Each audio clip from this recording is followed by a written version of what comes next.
हजारों करोड़ रुपए की बॉलीवुड म्यूजिक इंडस्ट्री आज अपनी एंड गेम पे है। अनूप जैन, करण औजला, सनम पुरी बैंड, प्रतीक कुहाड़, अंडरग्राउंड रैप आर्टिस्ट्स, ऐसे म्यूजिक आर्टिस्ट जो इंडिपेंडेंट है, उन्होंने एस्टैब्लिश्ड बॉलीवुड सिंगर्स को पूरी तरह से ओवरटेक कर लिया है। इन सिंगर्स का रुतबा अगर अरिजीत सिंह, जुबिन नौटियाल और सोनू निगम जैसे सिंगर से बड़ा नहीं है तो इनसे कम भी नहीं है।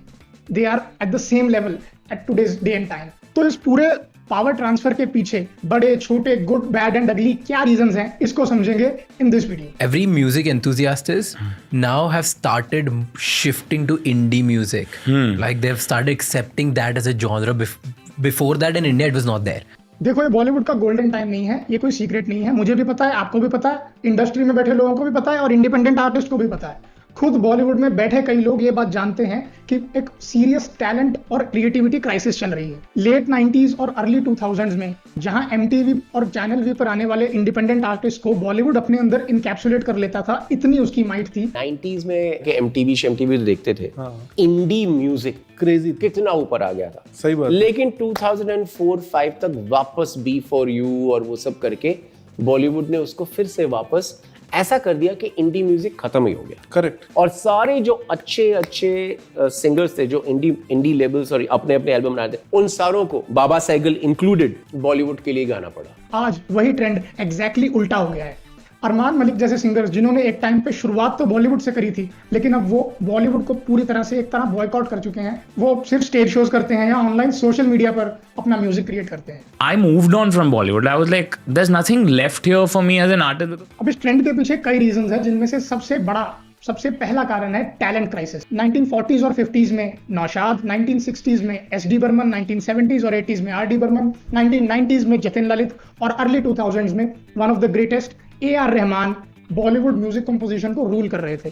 ऐसा नहीं है इनके अलावा कंपोजर्स नहीं आए। अन्नू मलिक, सचिन जिगर, विशाल शेखर, शंकर एहसान लोय, ऐसे और भी म्यूजिक कंपोजर इर्द गिर्द रहे हैं, लेकिन उस वक्त के ग्रेटेस्ट यही आर्टिस्ट रहे हैं।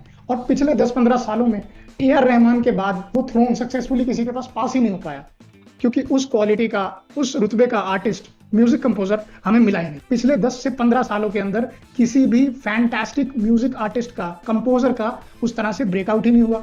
ऐसा नहीं है कि आज के टाइम पर ये नए कंपोजर जो आ रहे हैं ये अच्छे नहीं हैं। अचिंत ठक्कर, अमित त्रिवेदी, गजेंद्र वर्मा, सचिन जिगर, ये भी बहुत अच्छा काम कर रहे हैं और रेगुलरली कर रहे हैं। लेकिन जिस तरह से एक टाइम पर RD बर्मन, फिर AR रहमान रूल करते थे, आज की डेट में हमारे पास कोई एक ऐसा गो टू म्यूजिक कंपोजर नहीं है जिस पर आंख बंद करके भरोसा कर सकें कि इसकी एल्बम है तो अच्छी ही होगी, इसमें मेलोडी अच्छी ही होगी। सिमिलरली फॉर लिरिसिस्ट, जो एक टाइम पर साहिर लुधियानवी, जावेद अख्तर, गुलजार साहब रेगुलरली गाने दे रहे थे, आज वैसा नहीं है। अगेन, आज भी इरशाद कामिल, वरुण ग्रोवर, स्वानंद किरकिरे और कई अच्छे लिरिसिस्ट हैं। लेकिन मैं अगर आपसे पूछूं कि एक लिरिसिस्ट मुझे 40 के अंदर की एज का बता दो, आप नहीं बता पाओगे। और जिनका नाम सबसे ज्यादा होता है सिंगर्स, एक टाइम पर जो किशोर कुमार, मोहम्मद रफी, लता मंगेशकर, आशा भोसले जैसे सिंगर्स का रेन था, जो उनका युग था, तब जो रूल करते थे, वो बहुत ही सक्सेसफुली सोनू निगम, उदित नारायण, कुमार शानू जैसे सिंगर्स को पास ऑन हुआ। शिल्पा राव, श्रेया घोषाल, सुनिधि चौहान जैसे फीमेल सिंगर्स भी आए। लेकिन आज की डेट में हमारे पास ले दे के बस वही अरिजीत सिंह है। हर फिल्म में और हर एल्बम में बस अरिजीत सिंह को डाल देते हैं। दो अलग अलग फिल्मों का गाना अगर आपको प्ले करके सुनाया जाए, आप उसमें डिफरेंशिएट ही नहीं कर पाओगे, क्योंकि सिमिलर तरह का म्यूजिक चल रहा है, उस पर सिमिलर तरह के लिरिक्स लिखे जा रहे हैं और वही सेम अरिजीत सिंह की आवाज। सोचो तुम्हें हफ्ते में 7 दिन और दिन में 3 टाइम एक ही फ्लेवर का खाना वाना मिले। तुम्हें अगर मीठा बहुत पसंद भी है तो दिन में 3 टाइम सिर्फ मीठा और हफ्ते में 7 दिन सिर्फ मीठा खाना खिलाया जाए, तुम्हें अच्छा लगेगा? म्यूजिक के साथ इस समय वही प्रॉब्लम हो रही है। एक ही फ्लेवर के गाने हर फिल्म में और हर एल्बम में आ रहे हैं, जिससे बॉलीवुड के म्यूजिक सीन से पब्लिक फेड अप हो चुकी है, उनका मन उठ गया। लेकिन कंपोजर्स और लिरिसिस्ट का भी दोष नहीं है।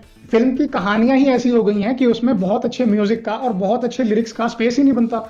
आपका हीरो जो है वो या तो गुंडा है, मवाली है, पुष्पा राज, किसी से डरेगा नहीं, वो अलग बदतमीजियां कर रहा है। इसके लिए आप चांद सिफारिश करता जैसे गाने तो कोई लिखोगे नहीं। और इन्हीं सारी कमियों को बहुत अच्छे से पूरा करते हैं इंडिपेंडेंट म्यूजिक आर्टिस्ट। कुछ सिंगर्स का जैसे मैंने पहले नाम लिया, अनूप जैन, प्रतीक कुहाड़, करण औजला, ये आर्टिस्ट सबके साथ एक ओरिजिनलिटी, एक रूटेड नेचर का म्यूजिक लेके आते हैं। ये जिस जगह से हैं, आपको इनके काम में उसकी झलक साफ साफ दिखाई देगी और शुड ऐसे सुनाई देगी। जो वॉइसेस की ओरिजिनलिटी और फ्लेवर्स की वैरायटी बॉलीवुड म्यूजिक से मिसिंग है, वही सेम चीज आपको इंडिपेंडेंट म्यूजिक आर्टिस्ट के काम में मिल जाएगी। एक तो इन्होंने कसम खाई हुई है कि ओरिजिनल कुछ करना नहीं। अगर इनको पता चल जाए कि पंजाबी गाने अच्छे लग रहे हैं, तो ऐसा नहीं कि उससे इंस्पायर होकर कुछ पंजाबी क्रिएट करेंगे, ऑलरेडी हिट पंजाबी गानों को उठा के उनका कबाड़ा करके अपनी फिल्मों में ले लेंगे। पूछो गुरु रंधावा से। और जब इनको पता चल गया कि पंजाबी गानों को चुरा के उनका कबाड़ा करके जो हम परोस रहे हैं वो लोगों को अच्छा नहीं लग रहा है, तो दूसरी इंडस्ट्री से लाने लग गए। फॉर एग्जांपल भोजपुरी गानों के नाम पे हमारे पास अब ये बचा है काटी रात मैंने, और इनके ऑथेंटिक गानों में जो फ्लेवर आपको मिलता है, जो रूटेड क्वालिटी मिलती है, उसी की वजह से हर इंडिपेंडेंट म्यूजिक आर्टिस्ट का चाहे फैन बेस थोड़ा छोटा हो लेकिन कल्ट फैन बेस है। उनके फैंस को अगर आप जाके बोलोगे ना कि अरिजीत सिंह का नया गाना आया है, जुबिन नौटियाल का नया गाना आया है, उन्हें कोई परवाह नहीं। उनके लिए म्यूजिक आर्टिस्ट का मतलब सिर्फ उनका फेवरेट आर्टिस्ट है, जिसको हो सकता है कुल 1 मिलियन लोग भी फॉलो ना करते हैं। लेकिन क्या टैलेंट की कमी, आलसी हो जाना, कॉपी करना, चोरी करना, लैक ऑफ क्रिएटिविटी, क्या बॉलीवुड की सिर्फ यही कमियां हैं? क्योंकि ये कमियां तो पहले दिन से हैं। तो आज ऐसी क्या क्राइसिस आ गई कि बॉलीवुड गाने इतना स्ट्रगल कर रहे हैं? एक और बहुत बड़ा रीजन इस क्राइसिस के पीछे है सोशल मीडिया, जो बॉलीवुड म्यूजिक के लिए एक डेथ सेंटेंस बन के आया। पहले के टाइम पे म्यूजिक आर्टिस्ट के पास बस एक चैलेंज होता था कि जो फिल्म की सिचुएशन है उस पर एक अच्छी मेलोडी बनाना, और लिरिसिस्ट के पास बस चैलेंज था कि उन कैरेक्टर्स की आवाज में कुछ ऐसे गाने बनाना जो फिल्म की कहानी को आगे बढ़ाए। लेकिन अब इसके ऊपर एक और चैलेंज खड़ा हो गया है। आपका गाना अच्छा हो ना हो, मेलोडी कैसी भी हो, लिरिक्स कैसे भी हो, सिंगर कैसा भी गाए, गाने को अच्छा बुरा ओरिजिनल या कॉपी नहीं, इंस्टाग्रामेबल बनाना है। गाना हो कैसा भी, रील पे वायरल होना चाहिए। गाने में बस ऐसी एक हुक हो जिसको बैकग्राउंड पे लगा के इंस्टाग्राम कंटेंट क्रिएटर नंगा नाच करें। और सोशल मीडिया के इस फिनोमिना के रिपल इफेक्ट तुम्हें म्यूजिक इंडस्ट्री और गानों के हर एक एस्पेक्ट में मिलेंगे। 80s और 90s के गानों का आज तक वही चार्म है, जबकि उनको आए 35, 40, 50 साल तक हो गए हैं। लेकिन अगर मैं तुमसे बोलूं कि पिछले महीने की पिक्चर का कोई रिलीज हुआ हिट गाना मुझे आज सुना दो, वो तुम्हारी मेमोरी से फेड हो गया होगा, क्योंकि वो इंस्टाग्राम की रीलों से फेड हो गया है। जो रील से बाहर वो दिमाग से बाहर। पहले बोलते थे out of sight means out of mind, अब बोलते हैं out of social media means it was never there. But shelf life के अलावा गानों की लेंथ कितनी कम हो गई है। पहले की पिक्चरों के गाने उठा के देखो स्पॉटिफाई पर, उसकी लेंथ नोटिस करना कभी, 4, 5, 6, 7, 8 मिनट तक के गाने तुम्हें मिल जाएंगे। जबकि आज की डेट में तुमको रेयरली कोई गाना ऐसा मिलेगा जिसकी लेंथ 2.5 मिनट के ऊपर हो। 2.5 से मिल भी गया तो 3 मिनट के ऊपर तो किसी गाने की लेंथ नहीं मिलेगी, क्योंकि गाने में 6 बार तो वही हुक बज रही है।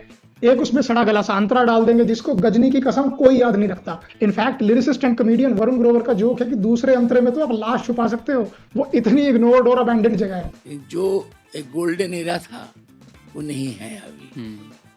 आज का गाना है वनडे टेस्ट क्रिकेट मैच, पहले का गाना था टेस्ट मैच।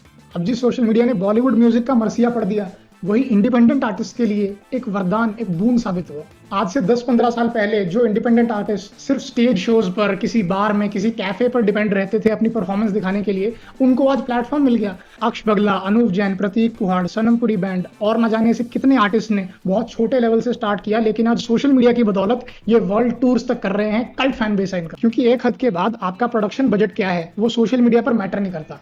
देश में हो या ना हो, सोशल मीडिया पर एक डेमोक्रेसी है। जिस कंटेंट पर ज्यादा लाइक, ज्यादा शेयर, ज्यादा एंगेजमेंट आएगा उसको ज्यादा पुश किया जाता है। अगर एक इंडिपेंडेंट आर्टिस्ट का हो और उस पर अच्छी एंगेजमेंट आए, वो पुश हो जाएगा। और बॉलीवुड का करोड़ों रुपए लगा के बनाया गया गाना हो, जिसको करोड़ों की प्रोडक्शन कॉस्ट पर फॉरेन में, स्विट्जरलैंड में जाके शिफॉन की साड़ी पहन के शूट किया हो, वो अगर लोगों को पसंद नहीं आया तो 2 पैसे की एंगेजमेंट नहीं मिलती उसे। और अभी हम अंडरग्राउंड रैप सीन की तो बात ही नहीं कर रहे हैं। We have barely even scratch the surface of the independent music artist wave. Krishna Divine, Naezy, King, Triple OG, MC Square, MTV Hustle में आए हुए ना जाने कितने इंडिपेंडेंट रैप आर्टिस्ट हैं जिन्होंने हनी सिंह, बादशाह, रफ्तार तक की हाइप मैच कर रखी है, जिनका हर एक गाना hundreds of millions of viewership में जा रहा है। जो मेरी फॉलोइंग है, they feel strongly about me.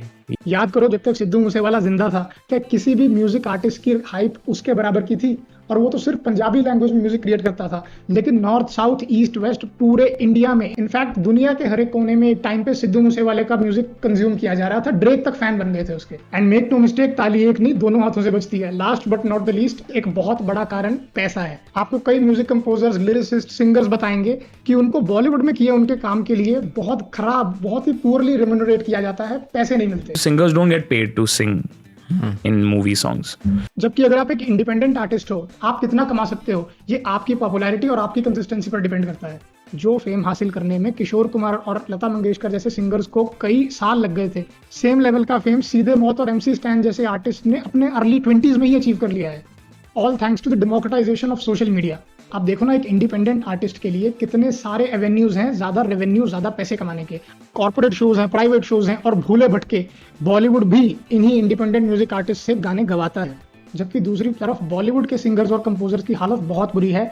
It would not be an overstatement अगर मैं आपसे कहूं कि लिरिसिस्ट को तो पे ही नहीं किया जाता है। क्योंकि इनके कॉन्ट्रैक्ट्स म्यूजिक कंपनीज के साथ इतने ज़्यादा एक्सप्लॉइटेटिव होते हैं कि आप गाने में चाहे जान छिड़क दो, सिर्फ उस गाने के दम पे फिल्म सुपरहिट हो जाए, लेकिन म्यूजिक आर्टिस्ट को पीनट्स मिलते हैं रिवॉर्ड में। इन अ नटशेल बात यह है कि जो पहले एक टाइम पे फ्रिंज पर होते थे, यानी इंडिपेंडेंट आर्टिस्ट, वो आज सेंटर स्टेज पर आ गए हैं। उनकी हाइप, जैसा मैंने पहले भी कहा, बॉलीवुड म्यूजिक इंडस्ट्री के बराबर आ चुकी है। और अगर बॉलीवुड के लिए ये वेकअप कॉल है, अगर वो खुद को बहुत जल्दी इंप्रूव नहीं करते हैं, इंडिपेंडेंट आर्टिस्ट की तरह अपने गानों में, अपने म्यूजिक में ओरिजिनलिटी और रूटेडनेस नहीं लाते हैं, तो बहुत जल्दी ऐसा टाइम भी आएगा जब ये इंडिपेंडेंट आर्टिस्ट ही पूरा सीन टेक ओवर कर लेंगे। जो 4-5 गाने साल के हिट होते हैं वो भी नहीं मिल पाएंगे। हॉलीवुड की तरह बिना गानों की पिक्चर बनानी पड़ जाएगी। और यही कारण है कि हिंदी फिल्मों के गाने ना सिर्फ आपको फ्लॉप और फॉरगेटफुल लगते हैं, बल्कि एट टाइम्स क्रिंज वर्दी तक लगते हैं। जवान लोग जैसे जेन जी और मिलेनियल्स इस टाइप ऑफ म्यूजिक से जरा भी कनेक्ट नहीं करते। बल्कि इसमें मेरे बताने की कोई जरूरत नहीं है। तुम मुझे बताओ, पिछले 1 साल में कितने गाने तुमने इंडिपेंडेंट आर्टिस्ट के सुने होंगे जो तुम्हें याद हैं, और कितने फिल्मों के गाने तुम्हें याद हैं? जो अगर इक्का दुक्का गाने फिल्मों के याद आएंगे भी, वो उनके क्रिंज वर्दी नेचर की वजह से याद आए होंगे कि इस पर कैसे इंस्टाग्राम पर नंगे नाच की रीलें बनी थी। खैर, इस वीडियो के लिए इतना ही, क्योंकि मैं खुद हिंदी फिल्मों का फैन हूँ। मुझे इनके गानों पर बहुत ज्यादा भड़ास थी, वो निकालने के लिए वीडियो बनाई थी। ऐसी एक और वीडियो में मैं आपसे जल्दी मिलूंगा। अगर तुम्हें लगे कि बॉलीवुड म्यूजिक उतना बुरा नहीं है जितना मैं कह रहा हूँ, तो अपने फेवरेट गानों की लिस्ट नीचे कमेंट्स में छोड़ दो, मैं आके जरूर चेक करूंगा। और अगर इंडिपेंडेंट आर्टिस्ट के फैन हो तो उनके नाम और उनकी अपनी पसंद के उनके गाने भी कमेंट में जरूर छोड़ना। See you in the next video.